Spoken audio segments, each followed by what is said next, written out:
Hi guys, today we are discussing on the subject patient care and the topic of legal and ethical aspects. Here are the contents for the today's class. On this chapter, today we are discussing on the first two units, patient rights and legal issues. So first we'll start with patient rights. All the patient who is coming to the hospital have the rights to receive the treatment without any discrimination based on his illness or conditions. Examples like if patient is suffering from any kind of HIV diseases or COVID, so without discriminating based on their health conditions, you have to give the proper treatment to the patient. And also irrespective of their background or without discriminating the patient religion, caste, gender, age, you have to give the proper treatment to the patient. And each patient who is coming to the hospital has the rights to receive the proper treatment from the hospital. Okay, so in this we'll mainly discussing about the other main rights of the patient.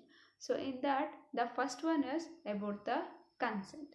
So first we'll see what is the consent, the patient consent.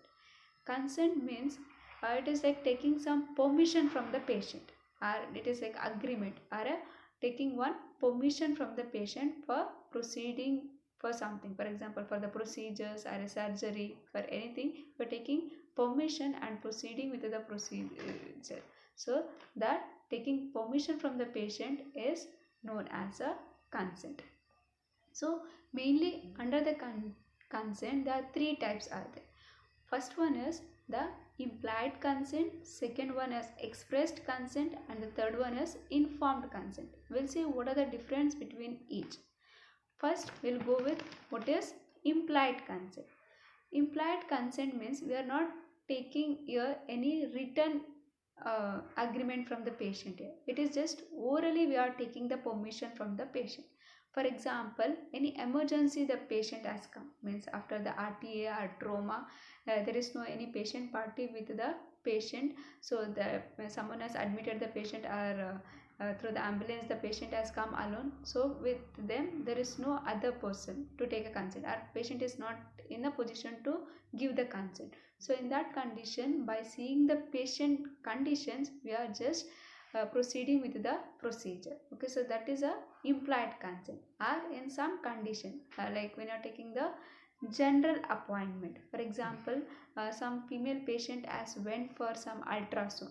So in that you will be explaining about the procedure to the patient. Any physician or the nurse will be explaining the procedure to the patient. But in some conditions, like if that female patient will be undergoing some breast examination or rectum or any reproductive organ examination, means they may feel uncomfortable to proceed with the procedure if any male patient is doing.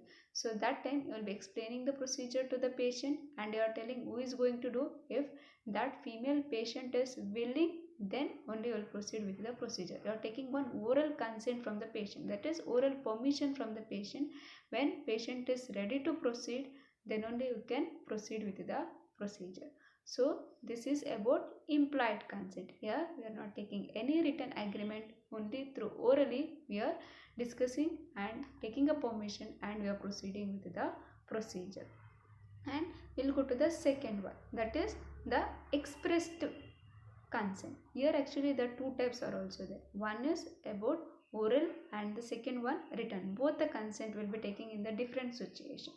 For example, this express consent usually will take during some mild procedure. For example, during the plain CT scan. I am repeating, plain CT scan, not during the contrast study, in the plain CT scans. So that is one example for the express consent.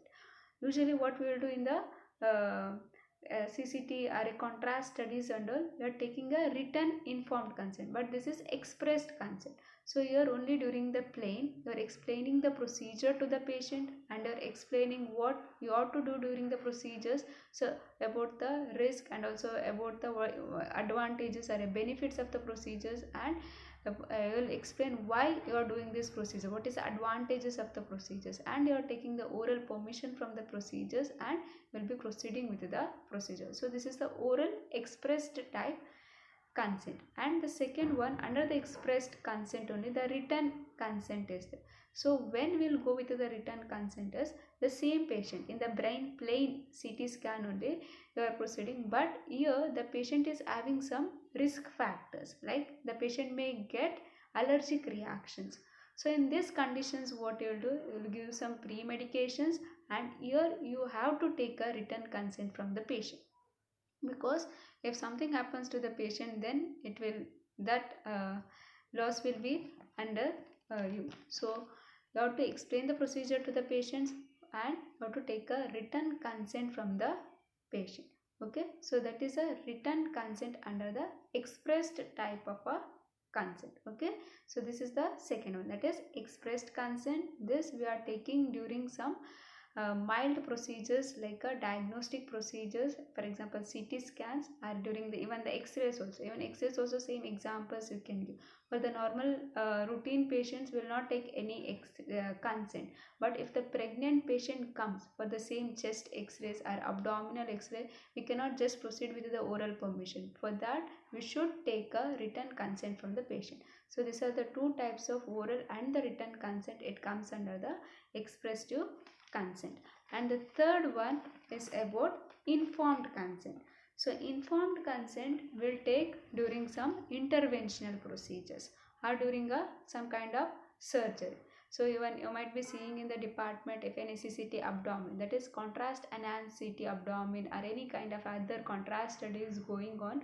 So while giving the appointment or before starting the procedures, you will explain in detail about the procedure to the patients, and then you will take a consent from the patients. And when explaining the procedures, you will tell what you are going to do on the patients and how the patient should cooperate, and what are the risk of the patients, and what are the risk and also the benefits from the procedures will be there.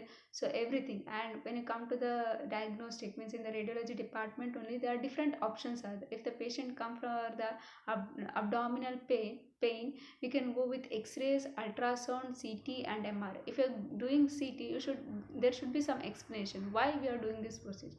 So all this explanation will be given to the patients, and mainly about if there is any risk will be given explanation about that, and complication is there, means will be given explanation about that to the patient, and you will be taking a written consent, that is the signature, written signature from the patient, and then you will be proceeding with the procedure.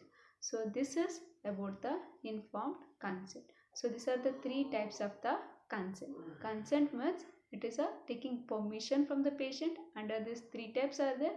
One is implied, that is for the emergency patient you are taking, that is orally, and also for the first appointment patient, like any female who is undergoing with the male patient, male radiologist under examination, if they are not comfortable, so that time and all when you are taking oral consent, it comes under the implied consent.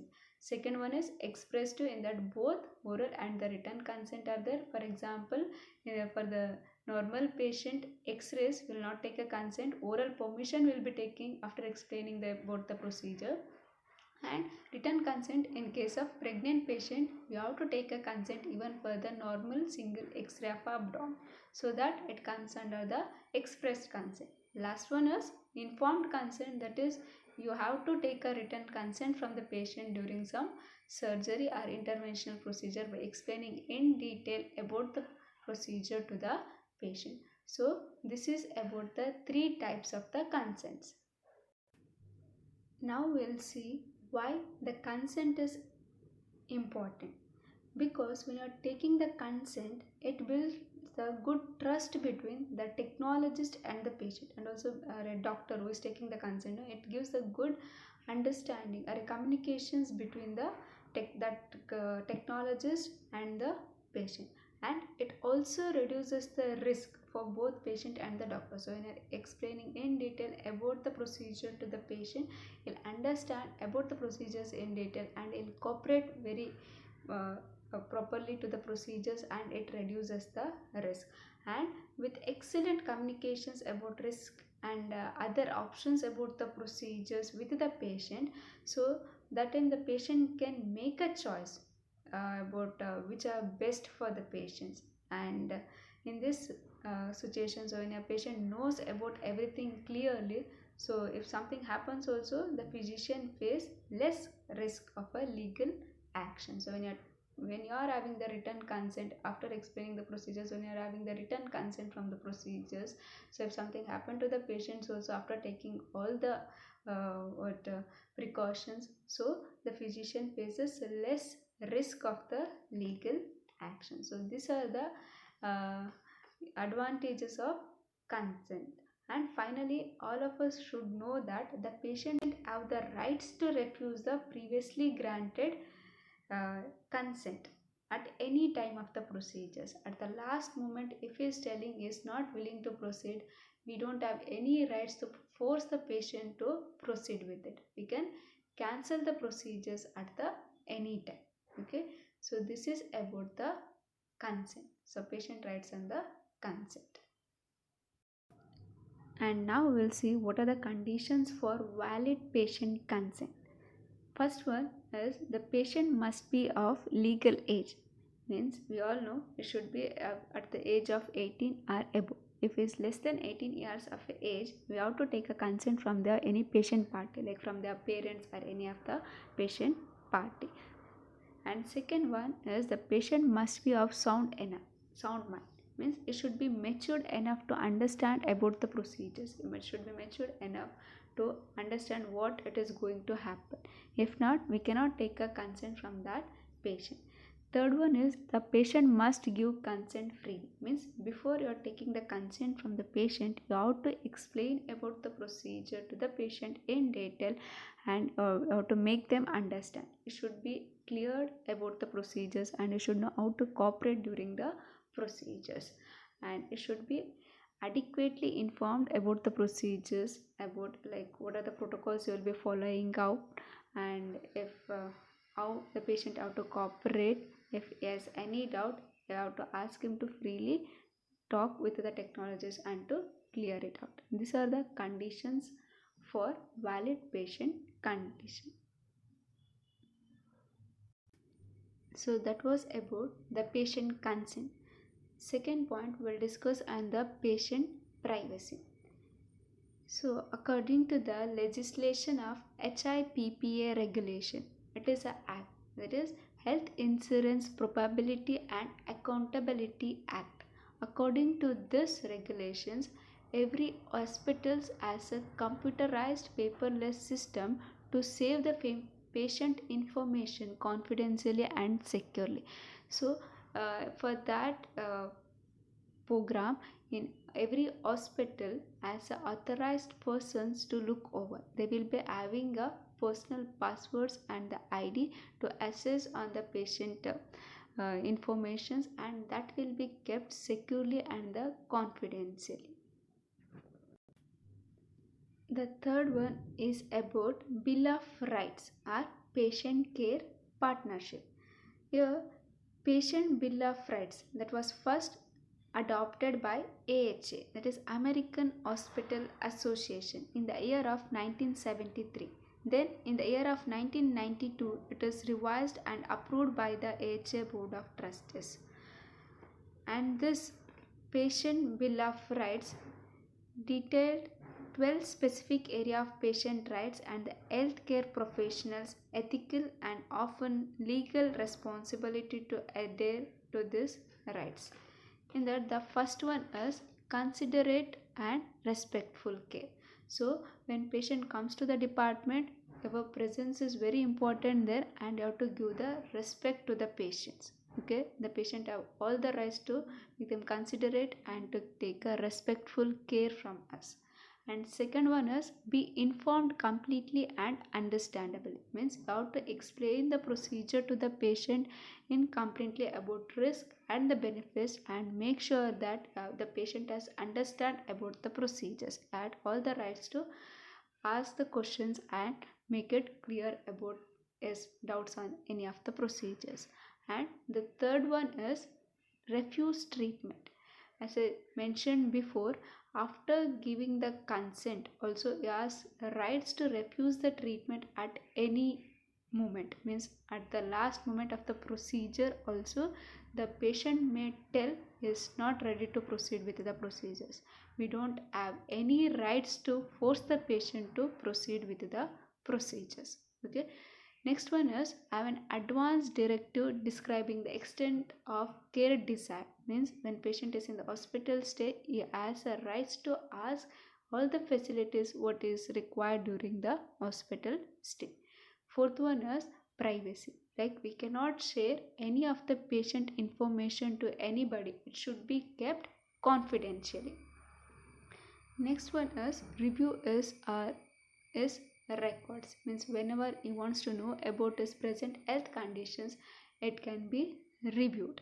Next is request appropriate and medically indicated care and services whatever is required, and he has a right to know about institutional business relationship that could influence the particular patient treatment and care. And it should be for example, if any PGs or any students is doing some research studies means, and you are taking the any data of the patient, any information of the patient means, that should be informed to the patient, and the consent should be taken from the patients. When without patient consent, without patient permission, we cannot take any details of the patient, so that should be informed and the consent should be taken from the patient, and their information should be used for any kind of the research studies from the patients or from any of the doctors. And has the rights to continuity of the care till the day when he is staying in the hospitals, and it should be informed of hospital policies and the procedures related to the patient care, treatment and the responsibilities. Now we'll see about the patient care partnership. Now the AHA, that is American Hospital Association, recently replaced the patient bill of rights with the patient care partnership that helps the patient in understanding and expectation, rights and responsibilities of each. So the plain language brochure which is given from the hospital or American Hospital Association rules uh, includes the essential of bill of rights and reviews, what patients can accept during the hospital stay, everything will be detailedly mentioned in that. So the patient care partnership statement addresses about the first one, high quality hospital care, that is the person who is working in the hospital should be with the combining skill, that is if they are working for the longer time they should be able to work under the pressures, and they should have the ability to solve the problems. And other properties like compassion, means they should have the sympathy or concerns about the patient, and they should respect the patient during their work, and right to know the each patient has right to know the identity of the caregivers, whether like in sometimes the students will be examining the patient or any trainers, residents, doctors, some all the people will be giving the treatment or diagnosing the patient. So the patient has a rights to know who are the one who is giving the treatment to the patient. So this it comes under the high quality hospital care. The second one is clean and safe environment. So patient have the right to ask for the clean and safe environment. So hospital area should be free from uh, dirty places, and there should be no negligence of the patient. Nobody should abuse the patient, nobody should mistreat the patient, and should give the information about anything if it is happening in the hospital, unexpected things are happening in the hospital, that also should be informed to the patient have the rights to know everything. And the third one is involvement in patient care. So it tells about patient discussions or understanding of their conditions and treatment choices with their physician. They can discuss this and they can clear it out. Fourth one is protection of your privacy. So describing the way in which patient information is safeguarded, like if you are using for study purposes also, you have to take a permission from the patients and you have to take a consent from the patient, then only it should be used. So you have to make the patient understand, and the patient should trust that his information is not going to misused. Next one is help when leaving the hospitals. So that is like after all the treatment is done, all the diagnosis tests are done, and once is fine, when is leaving the hospital, you have to give the instructions regarding the follow-up care to the patients. Okay, and what are tablets you have to take, like when you have to come back for any of the procedures, every instruction should be given to the patient before he is leaving. Lastly, help with the patient billing claims. So here in some hospitals they will be having some insurance policies, and also how to help them for filling the claims and insurance companies, so that helps the patient to in case of financial crisis. So if any documents is required, everything should be provided to the patient during the billing claims. And there is now advanced healthcare directive or living well authority in the hospital. So this advanced healthcare directions are living well, it names the individual authorized to make all the healthcare decision, like it preserves, means it protect the person's right to make a decisions regarding their own healthcare. Then explain about the procedures. I mean, some people they'll not be knowing to proceed with which kind of procedures are how to get treated.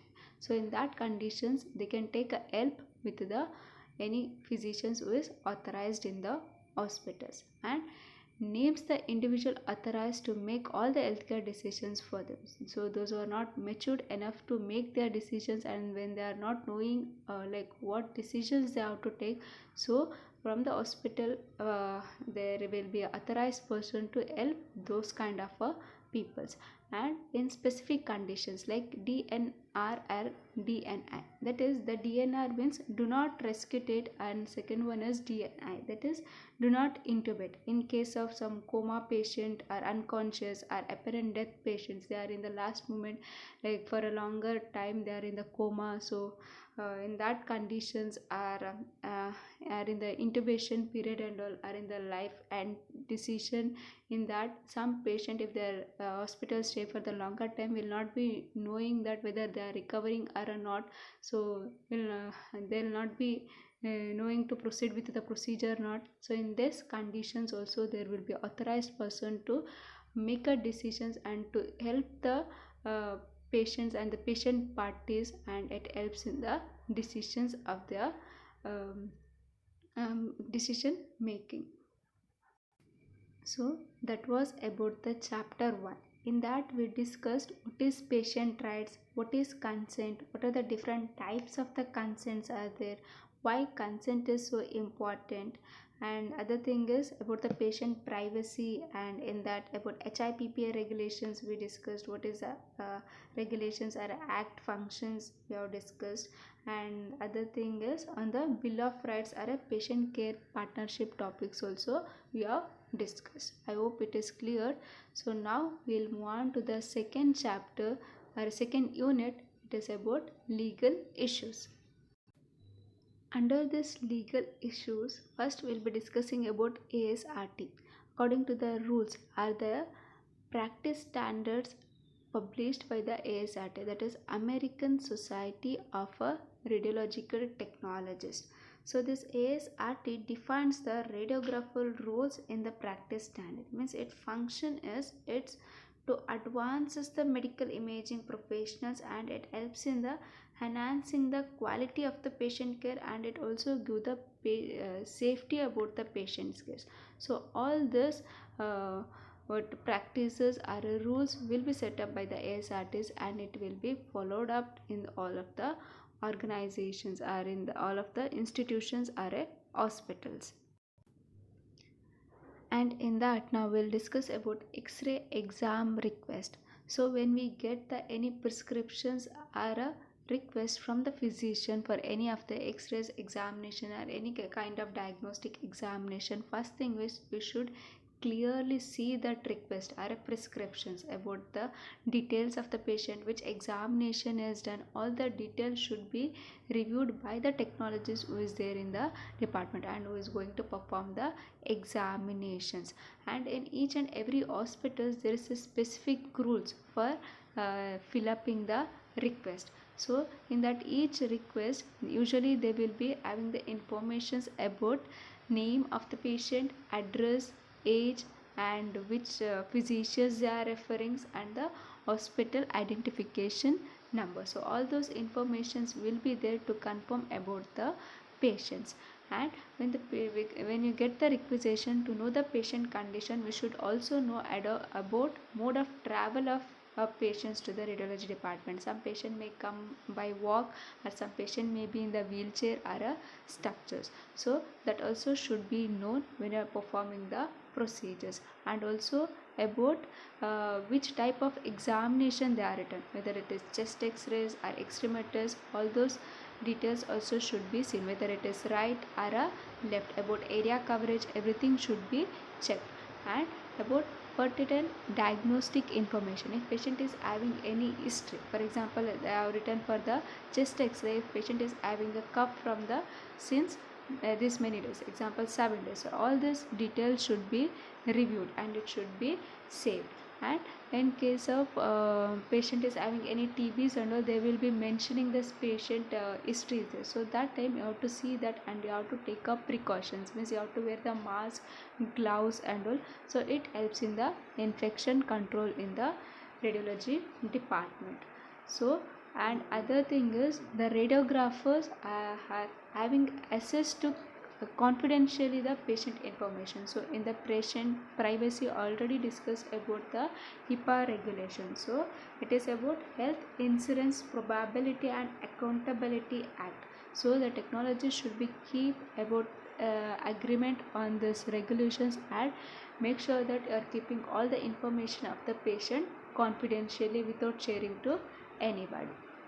And when you're seeing the prescriptions, if any words if you are not understanding, and if anything is in the abbreviations, if you have any doubts, it has to be cleared with the help of a physicians or with the in charge or the senior staff who is present in the department. Or in some cases what happens, the patient will be having a injury in the right ankle, but they will be returning the examination of left ankle, but patient will be complaining about injury on the opposite side. So that time also it is your responsibility to talk with the physician, referred physicians, and you have to clear it out before doing the particular examinations. And all the information of the patient should be securely and confidentially saved in the computer systems. Now we'll discuss about law or medico-legal issues. Actually, there are four primary sources of law. They are, the first one is Constitution of United States.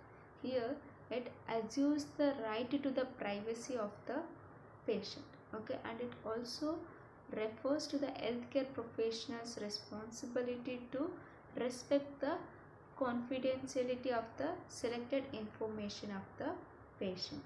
And the second one is statutory law. Here it is the rule of each hospital and the institutions should be followed. So it is the law which enacted by the national and also state or local legislative bodies. So the enforcement of this statutory law is frequently given to the administrative bureaus such as Board of Health or the Food and Drug Administration agencies. So it is the responsibilities of these agencies to enact the rules and regulations that will serve to implement the statutory law. So the last one is, it is depending on the court decision. So it involves the interpretation of the status and various regulations and decisions involvement of the individuals in the organization. For example, here the decisions of an administrative bureau can be requested and the court would decide if the agency acted correctly in patient care. Now we are discussing about two common law. It's about public law and private law. So this public law is a law it is regulating between the individuals and the government, and second one is the private or a civil law. So it regulates the relationship among the people. So any kind of the private injury, we'll call it as a wrongful act, is done by any persons. So the person who has got injured, he has all the rights to ask for the compensation for the damage incurred from the persons who had done it. So the torts, it's known as a wrongful act. It can be described in the two methods, that is one intentionally or negligently. That wrongful act might be occurred due to the intentional or a negligent. So first we'll see what are the example for this intentional act.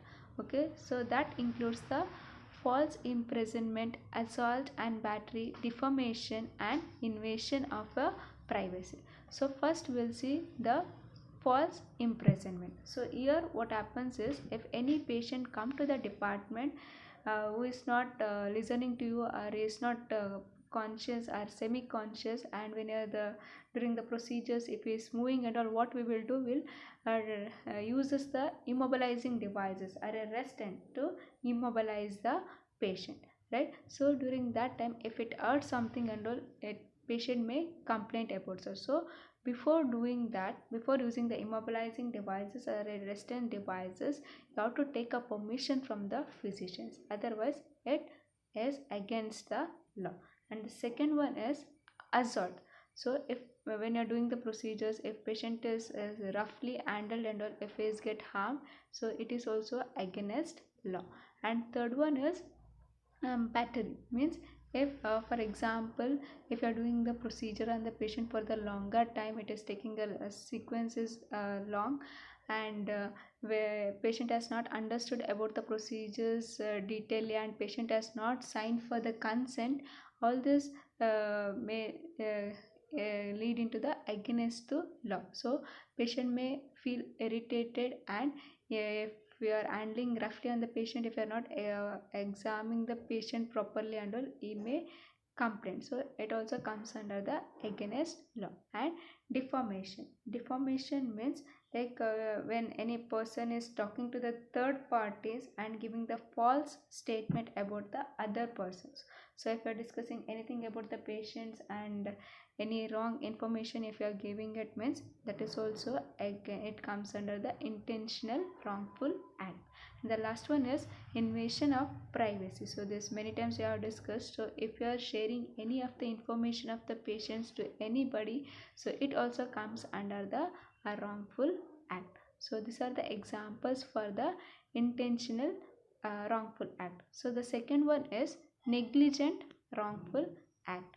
So here the example for the negligence wrongful acts are, it may be when you are positioning the patient might have falls because of not proper care. If you are not any patient party is not holding, or any of the technologies or a helper is not holding the patient properly, it may lead to the patient falls. And positioning injuries.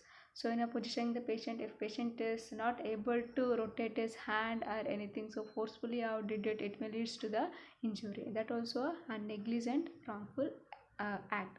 And without knowing the patient is pregnancy, if you are taking the x-rays, we all know when the patient come for the department, for the female patient in the childbearing age, will ask for the last menstrual period, and usually in that ages will also ask for last 74 hours pregnancy test. So it should be asked about all these details, and you should be proceed with that. Okay, so if you are not doing that and you expose the pregnant patient, and it leaks in it also against the law. And any errors or delays in the diagnosis is occurring, For examples, if you are repeating the examination for the longer time, or if you are not giving the proper radiation protections, not giving the lead aprons, so this all it comes under the negligence wrongful act. So this all are against the law. So all these points should be considered, and you have to take care of the patient during the procedures. So if the patient injury is occurred because of the misperformance of the radiographer, so it is against law and they will be taken to the court. So there two things they will be asking. One, for the radiographer, that is they have to disprove their negligence. So that is known as, when radiologist is answering, that is the thing speaks for itself. And also they'll ask for the radiologist and also the hospital management. So that is, it is a let the master answers. If patient injuries is if patient injury result from misperformance of the duty in the hospitals, if patient injury results from misperformance of radiographer, most courts will appeal for the thing speaks for itself. Here the radiographer have to give the explanation to the court, and he has to disprove the negligence, and he has to prove that he is a innocence. Otherwise the actions will be taken on the particular radiographer. And also they'll ask for the higher authorities like the senior in charge or for the hospital management, and most courts will appeal for those. It is known as a let the master answer. Here the employer or the senior radiologist or senior in charge or the hospital management will be answering to the law and proving that the innocence. They will disprove the negligence. Otherwise the actions will be taken on the both of them, for the radiographers and for the employer, the senior radiographers or the management.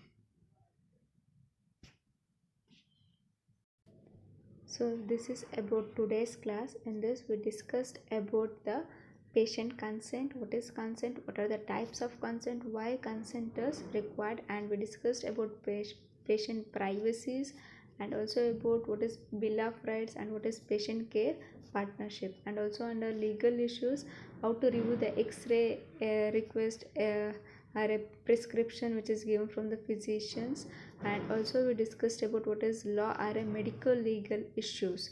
So this is for today. Thank you.